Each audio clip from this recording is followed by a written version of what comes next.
Hello guys, my name is Aslan. Welcome back to my channel, and today we guys are going to create a new HTML and CSS project that is to create a YouTube logo.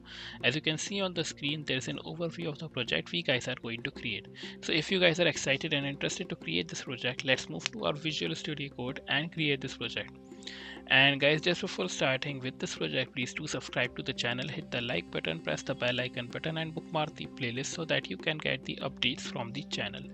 So basically मैं यहाँ पर क्या करूँगा, मैं यहाँ पर नया HTML DOM बनाऊँगा और उसके अंदर मैं अपनी HTML को डालूँगा।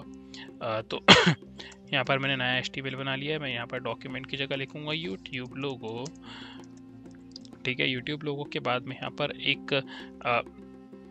एक डिव बनाऊंगा जिसके अंदर मैं डॉट यूट्यूब के नाम से एक डिव बनाऊंगा और उसके अंदर मैं 2 स्पैन लूँगा।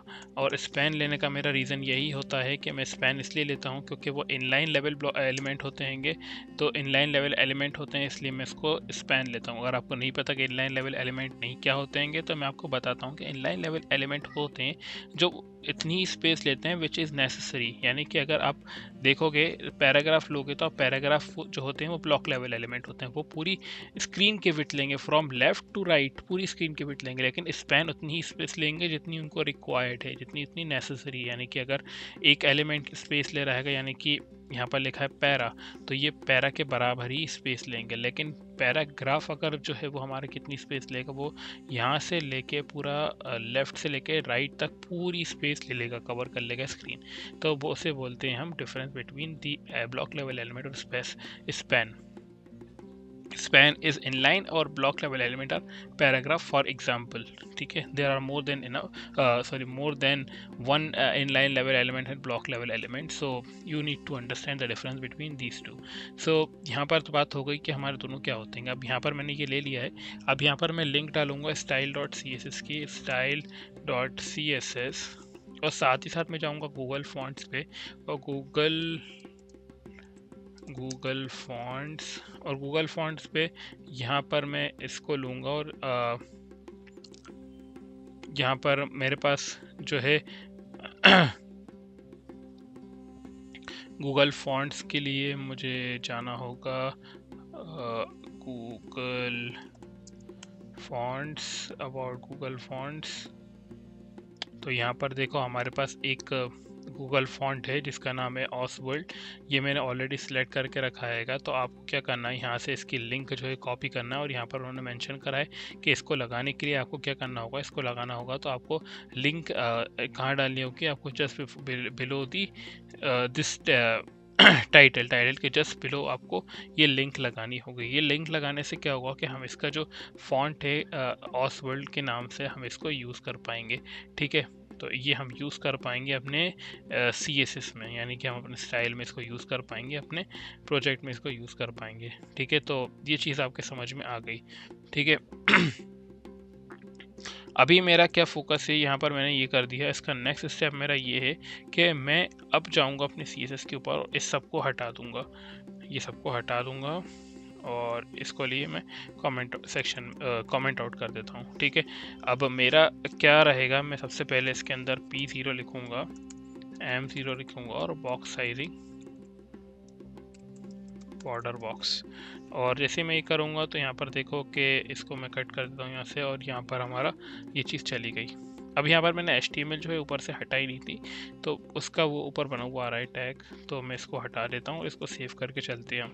अब यहाँ पर हम क्या करेंगे, नीचे जाएंगे और फॉन्ट फैमिली में फॉन्ट फैमिली और बोलेंगे OSWALT।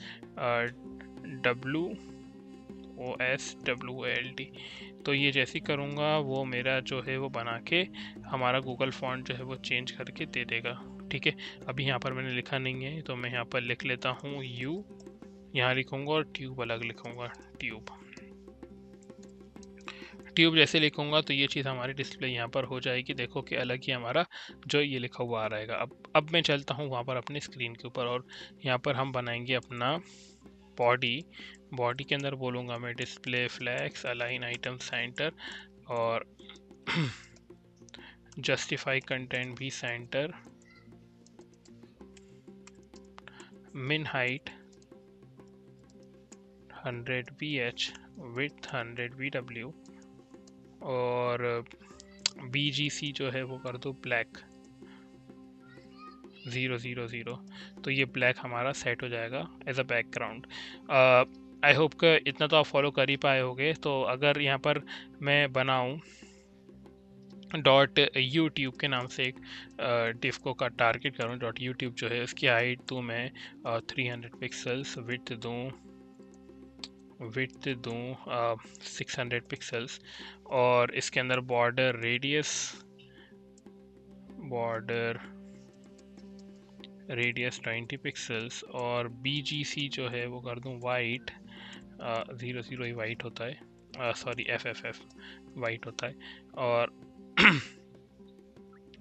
ये करूँगा तो यहाँ पर हमारा YouTube का वो बना हुआ आ जाएगा। ठीक है, तो इसी लोगों के अंदर हमें YouTube को जो है डिज़ाइन देना है, तो मैं इसको भी डिस्प्ले फ्लैश करके अलाइन आइटम सेंटर कर सकता हूँ।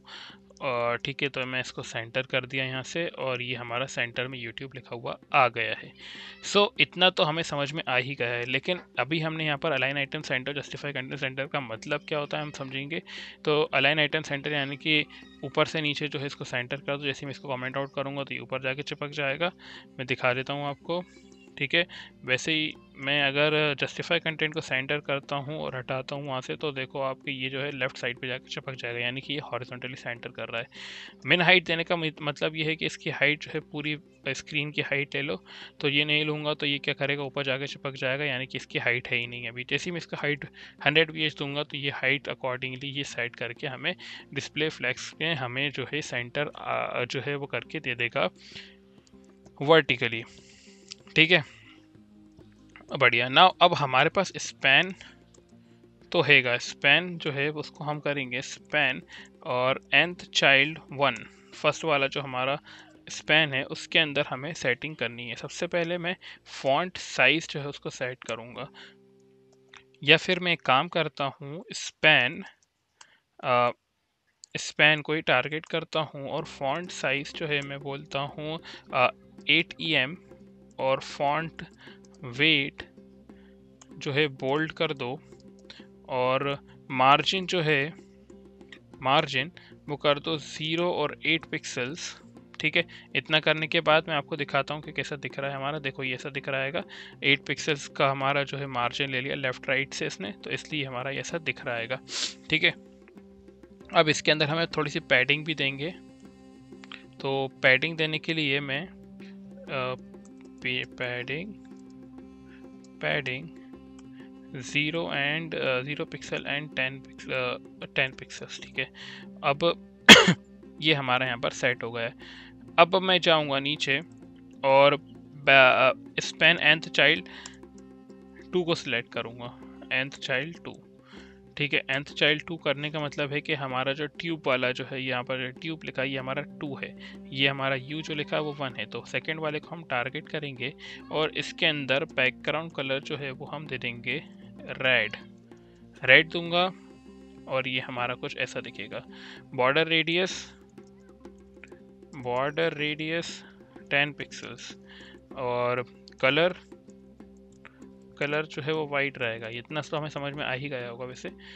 और देखो ये दिखने लगा हमारा बिल्कुल वैसा ही दिख रहा है, बट इसके अंदर मैं थोड़ा सा ओल्ड रियलिस्टिक बनाने के लिए इसको मैं बॉक्स शैडो दे दूंगा।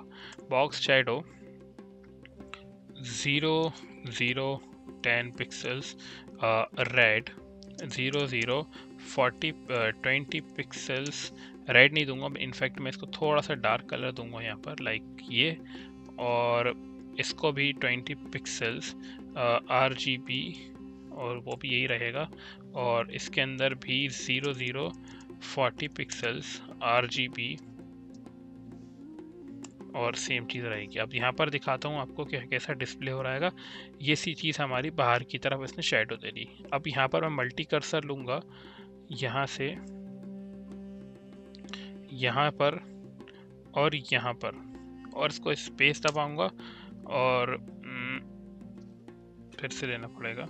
तो यहाँ पर मैं ऑल्ट सिलेक्ट करता हूँ, एरो की से सॉरी कर्सर लेके जाऊँगा, वहाँ हमारा जो है वो बना के दे देगा। मैं स्पेस दबाऊँगा और स्पेस के बाद मैं लिख दूँगा इनसाइड, इनसाइड यानी कि अंदर की तरफ शेडो दे दो।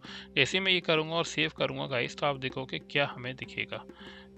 मैंने गलत जगह दे दिया इनफैक्ट, मुझे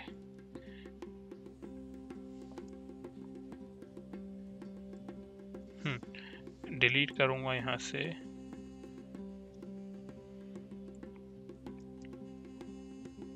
उप्स, तो मुझे यहाँ देना है, यहाँ देना है और यहाँ देना है। तो मैंने जो है गलत लिख दिया था, इनसाइड लिखूँगा यहाँ पर। और इनसाइड लिखने के बाद अभी ये वर्क करना चाहिए। मैं दिखाता हूँ आपको कि अब कैसा दिख रहा है। यहाँ पर जैसे मैं करूँगा तो अंदर के साइड ये हमारा ऐसा बॉक्स शेडो बना के दे दिया। अब यहाँ पर मैंने जो है थोड़ा सा कम रेडियस डाला है, मैं यहाँ पर थोड़ा सा ज़्यादा लिखूँगा और 20 पिक्सल इसको भी डाल दूँगा। तो अभी ये थोड़ा सा और रियलिस्टिक जो है दिख रहा है। तो गाइज़ हमने यहाँ पर यूट्यूब लोगो पर बहुत ही आसानी से 5 मिनट्स के अंदर जो है कंप्लीट कर दिया। ऑलमोस्ट 5 मिनट लगे हमें यहाँ पर बनाने में। तो आई होप कि आपको ये प्रोजेक्ट बनाने में मज़ा आया है। इसका सोर्स कोड जो है मैं डिस्क्रिप्शन में डाल ही दूंगा, आप उससे रेफरेंस ले सकते हैं। अगर कुछ भी चीज़ समझ में नहीं आती तो आप डाउट भी पूछ सकते हैं कमेंट सेक्शन में। और आई एक्सपेक्ट कि आपको ये प्रोजेक्ट बिल्कुल पसंद आया। Thank you guys for watching this video and see you next time.